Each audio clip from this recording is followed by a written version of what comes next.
वक्त था जब लिव इन रिलेशनशिप को वेस्टर्न कल्चर यानी पाश्चात्य संस्कृति का हिस्सा माना जाता था और भारत में इस तरह के ना के बराबर रिश्ते ही नजर आते थे।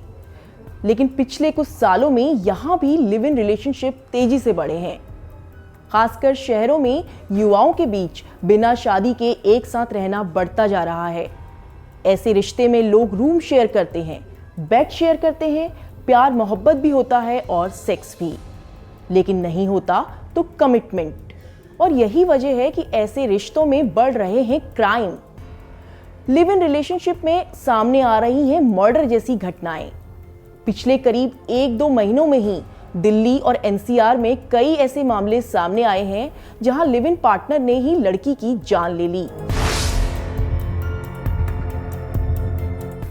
दिल्ली के रोहिणी में संजय नाम के एक शख्स पर अपनी लिव इन पार्टनर के कत्ल के आरोप लगे हैं।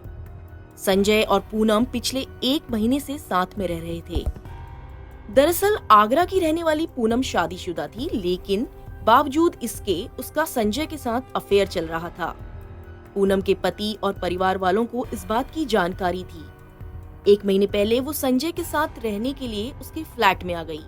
दोनों साथ रहने लगे, लेकिन 3 दिन पहले फ्लैट में पूनम की लाश मिली। संजय फरार हो चुका था। मकान मालिक की शिकायत पर पुलिस ने जब दरवाजा खोला तो अंदर पूनम का शव पड़ा था। सिर्फ 1 महीने में ही संजय ने अपनी लिव इन पार्टनर की जान ले ली। दिल्ली में हुए श्रद्धा मर्डर केस से तो कोई भी अनजान नहीं है। श्रद्धा और आफताब लंबे समय से रिलेशन में थे।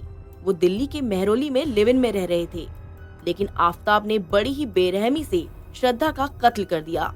आफताब ने श्रद्धा की लाश के भी 35 टुकड़े कर दिए और उन्हें फ्रिज में रखा। इसके बाद वो लाश के टुकड़ों को जंगल में फेंकता रहा। लिव इन पार्टनर के कत्ल के बावजूद वो 6 महीने तक पुलिस के हत्थे नहीं चढ़ा।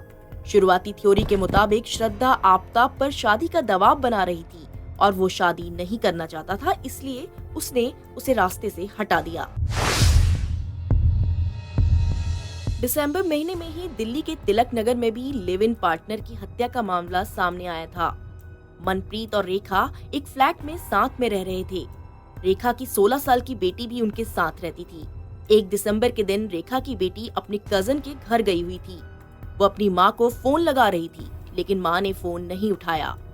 वो घर गई तो घर में ताला बंद था। इसके बाद उसने पुलिस को सूचना दी। पुलिस ने ताला तोड़ा तो अंदर रेखा की लाश पड़ी हुई थी। रेखा को बड़ी ही बेरहमी से मारा गया था। चाकू से उसके चेहरे पर वार किए गए थे।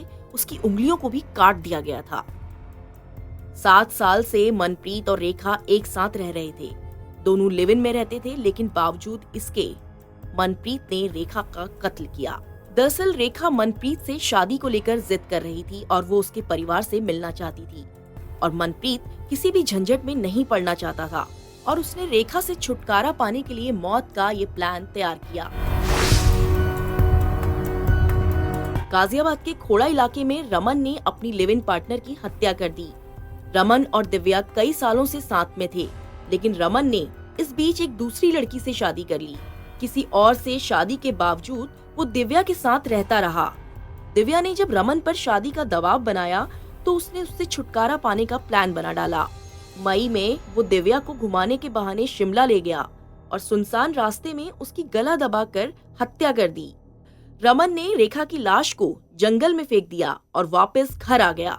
करीब 6 महीने बाद जब दिव्या के परिवार वालों ने उसके लापता होने की खबर लिखवाई, तब जाकर सच सामने आया। पिछले चंद दिनों में दिल्ली में ही लिव इन पार्टनर की हत्या के ये दिल दहला देने वाले मामले सामने आए। ज्यादातर केस में यही देखा गया कि जब भी लड़की ने अपने पार्टनर पर शादी या कमिटमेंट का दबाव बनाया तो दूसरे पार्टनर को वो रिश्ता भारी लगने लगा और सामने आई मर्डर जैसी खौफनाक वारदातें। दरअसल लिव इन रिलेशनशिप को लोग मौज मस्ती का एक जरिया मानते हैं, जिसमें कोई दबाव या कमिटमेंट नहीं चाहते। इस तरह के रिश्तों को लोग अपने परिवार वालों के सामने भी बताने से परहेज करते हैं। लिव इन रिलेशन बेशक समाज में आज भी इज्जत की नजर से ना देखा जाता हो, लेकिन कानून की नजर में इसमें कुछ भी गलत नहीं है। हालांकि लिव इन रिलेशन को लेकर कोई लिखित कानून हमारे देश में नहीं है, लेकिन कानून मौलिक अधिकार के तहत ही किसी भी दो वयस्क को साथ रहने का अधिकार देता है। इसलिए लिव इन रिलेशनशिप को कानून की नजर में गलत नहीं ठहराया जा सकता। हालांकि लिव इन रिलेशन में महिला को वो अधिकार नहीं मिलते जो एक पत्नी के होते हैं। महिला अपने पार्टनर की प्रॉपर्टी की हकदार भी नहीं मानी जा सकती। लिव इन रिलेशनशिप से अगर बच्चा होता है तो उसे जायज माना जाएगा। कानूनन उसे वो सारे हक मिलेंगे जो शादीशुदा कपल के बच्चों को मिलते हैं। बच्चे का अपने पिता की प्रॉपर्टी पर भी उतना ही हक होगा जितना दूसरे बच्चों का। लिव इन रिलेशनशिप को लेकर भारत में कोई लिखित कानून ना बना हो, लेकिन इस तरह के रिलेशन में अगर हिंसा का मामला सामने आता है तो उसके खिलाफ महिला अपनी शिकायत दर्ज करवा सकती है। Protection of women from domestic violence act 2005 की धारा 2F में जो बातें शामिल हैं, वो सारी बातें लिव इन रिलेशनशिप पर भी लागू होती हैं। यानी अगर कोई महिला अपने लिव इन पार्टनर के खिलाफ FIR दर्ज करवाती है तो उसे कानूनन सही माना जाएगा।